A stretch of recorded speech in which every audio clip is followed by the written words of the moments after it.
June 20. Perhaps I should have waited before going to see Matt, or not gone to see him at all. I don't know. Nothing turns out the way I expect it to.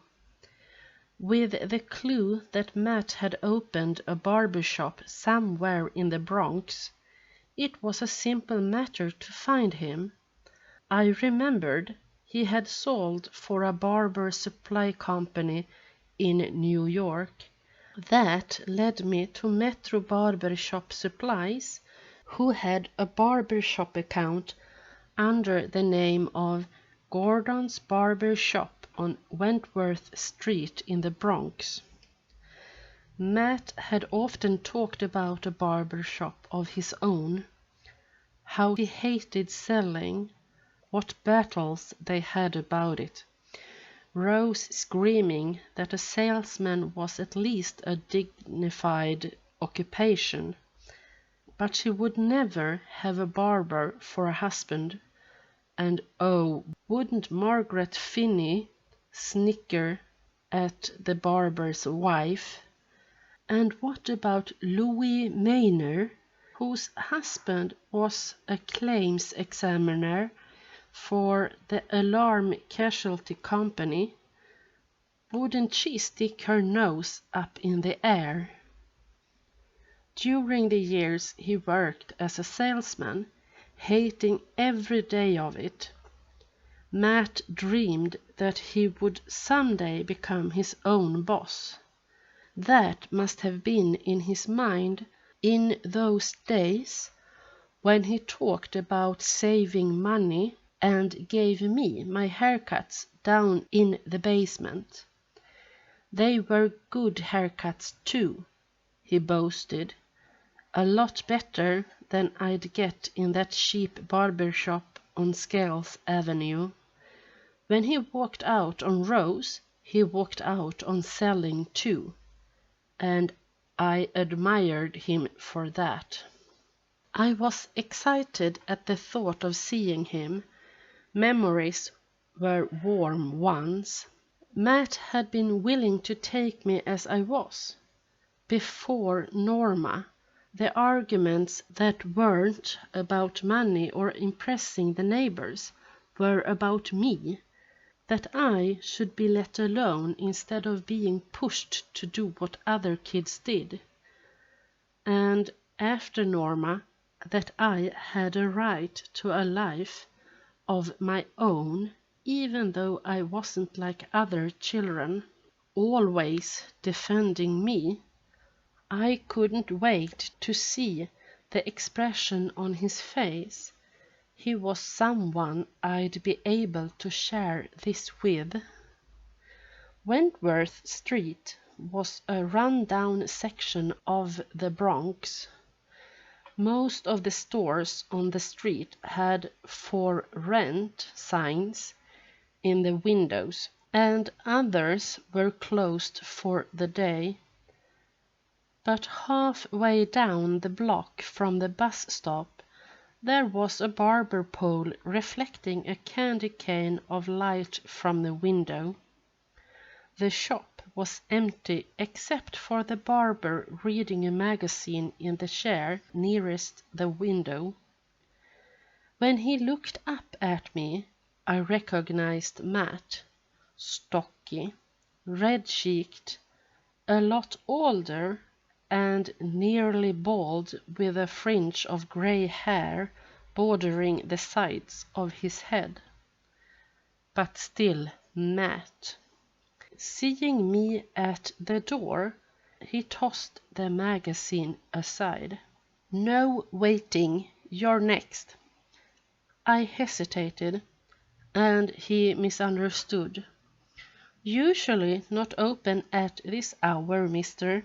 Had an appointment with one of my regulars, but he didn't show. Just about to close. Lucky for you I sat down to rest my feet.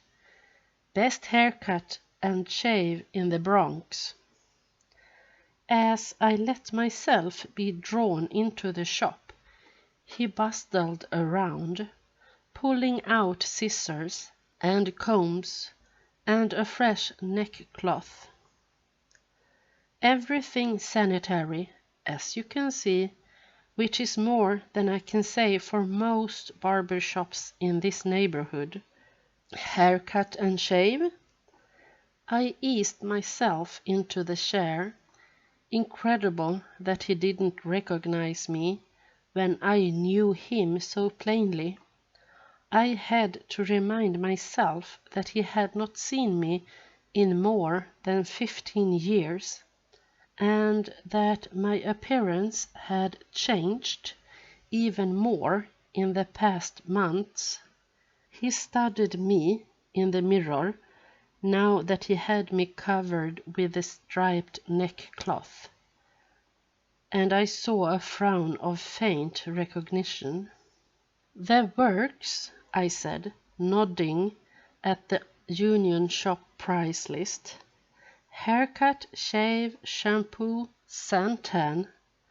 His eyebrows went up. "I've got to meet someone I haven't seen in a long time," I assured him, "and I want to look my best." It was a frightening sensation, having him cut my hair again. Later, as he stropped the razor against leather, the harsh whisper made me cringe. I bent my head under the gentle press of his hand and felt the blade scrape carefully across my neck. I closed my eyes and waited. It was as if I were on the operating table again. My neck muscle knotted, and without warning it twitched. The blade nicked me just above the Adam's apple. "Hey!" he shouted. "Jesus, take it easy. You moved. Hey, I'm awfully sorry." He dashed to wet a towel at the sink. In the mirror, I watched the bright red bubble and the thin line dripping down my throat. Excited and apologizing, he got to it before it reached the neckcloth. Watching him move, adroit for such a short, heavy man, I felt guilty at the deception. I wanted to tell him who I was, and have him put his arm around my shoulder, so we could talk about the old days. But I waited while he dabbed at the cut with styptic powder. He finished shaving me silently, and then brought the suntan lamp over to the chair and put cool white pads of cotton soaked in witch hazel over my eyes. There, in the bright red inner darkness, I saw what happened the night he took me away from the house for the last time. Charlie is asleep in the other room, but he wakens to the sound of his mother shrieking. He has learned to sleep through quarrels. They are an everyday occurrence in his house. But tonight there is something terribly wrong in that hysteria. He shrinks back into the pillow and listens. "I can't help it. He's got to go. We have got her to think about. I won't have her come home from school crying every day like this because the children tease her. We can't destroy her chance for a normal life because of him." "What do you want to do? Turn him out into the street?" "Put him away. Send him to the Warren State Home. Let's talk it over in the morning." "No, all you do is talk, talk, talk, and you don't do anything. I don't want him here another day. Now, tonight. Don't be foolish, Rose. It's too late to do anything tonight. You're shouting so loud everyone will hear you. I don't care. He goes out tonight. I can't stand looking at him anymore. You're being impossible, Rose. What are you doing? I warn you, get him out of here. Put that knife down. I am not going to have her life destroyed. You're crazy. Put that knife away. He's better off dead. He'll never be able to live a normal life. He will be better off. You're out of your mind, for God's sake. Control yourself. Then take him away from here, now, tonight. All right, I'll take him over to Herman tonight, and maybe tomorrow we will find out about getting him into the Warren State Home. There is silence. From the darkness I feel the shudder pass over the house, and then Matt's voice, less panicky than hers. I know what you've gone through with him, and I can't blame you for being afraid, but you've got to control yourself. I will take him over to Herman. Will that satisfy you? That's all I ask. Your daughter is entitled to a life too. Matt comes into Charlie's room and dresses his son. And though the boy doesn't understand what is happening, he is afraid. As they go out the door, she looks away. Perhaps she is trying to convince herself that he has already gone out of her life, that he no longer exists. On the way out, Charlie sees on the kitchen table the long carving knife she cuts roasts with, and he senses vaguely that she wanted to hurt him.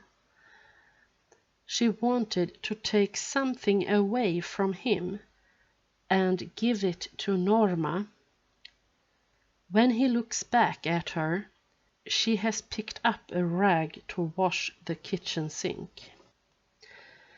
When the haircut, shave, sun treatment and the rest were over, I sat in the chair limply, feeling light and slick and clean, and Matt whisked the neckcloth off and offered me a second mirror to see the reflection of the back of my head. Seeing myself in the front mirror, looking into the back mirror as he held it for me, it tilted for an instant into the one angle that produced the illusion of depth. Endless corridors of myself, looking at myself, looking at myself, looking at myself, looking. Which one? Who was I? I thought of not telling him. What good was it for him to know? Just go away and not reveal who I was. Then I remembered that I wanted him to know. He had to admit that I was alive, that I was someone. I wanted him to boast about me to the customers tomorrow as he gave haircuts and shaves. That would make it all real. If he knew I was his son, Then I would be a person. Now that you've got the hair off my face, maybe you'll know me, I said as I stood up, waiting for a sign of recognition. He frowned. What is this? A gag? I assured him it was not a gag, and if he looked and thought hard enough, he would know me. He shrugged and turned to put his combs and scissors away. I got no time for guessing games. Got to close up. That will be 350. What if he didn't remember me? What if this was only an absurd fantasy? His hand was out for the money, but I made no move toward my wallet. He had to remember me. He had to know me. But no, of course not. And as I felt the sour taste in my mouth and the sweat in my palms, I knew that in a minute I would be sick. But I didn't want that in front of him. Hey, you all right? Yes, just wait. I stumbled into one of the chrome chairs and bent forward, gasping for breath, waiting for the blood to come back to my head. My stomach was churning. Oh God, don't let me faint now. Don't let me look ridiculous in front of him. Water, some water, please. Not so much for the drink as to make him turn away. I didn't want him to see me like this after all these years. By the time he returned with a glass, I felt a little better. Here, drink this. Rest a minute. You'll be okay. He stared at me as I sipped the cool water, and I could see him struggling with half-forgotten memories. Do I really know you from somewhere? No, I'm okay. I will leave in a minute. How could I tell him? What was I supposed to say? Here, look at me, I'm Charlie, the son you wrote off the books. Not that I blame you for it, but here I am, all fixed up better than ever. Test me, ask me questions. I speak 20 languages, living and dead. I'm a mathematical whiz, and I'm writing a piano concerto that will make them remember me long after I'm gone. How could I tell him? How absurd I was sitting in his shop, waiting for him to pat me on the head and say, "Good boy." I wanted his approval, the old glow of satisfaction that came to his face when I learned to tie my own shoelaces and button my sweater. I had come here for that look in his face, but I knew I wouldn't get it. You want me to call a doctor? I wasn't his son. That was another Charlie. Intelligence and knowledge had changed me, and he would resent me, as the others from the bakery resent me, because my growth diminished him. I didn't want that. I'm okay, I said. Sorry to be a nuisance. I got up and tested my legs. Something I ate. I will let you close up now. As I headed towards the door, His voice called after me sharply, "Hey, wait a minute!" His eyes met mine with suspicion. "What are you trying to pull?" "I don't understand." His hand was out, rubbing his thumb and forefinger together. "You owe me $3.50. I apologized as I paid him, but I could see that he didn't believe it. I gave him 5, told him to keep the change, and hurried out of his barber shop without looking back.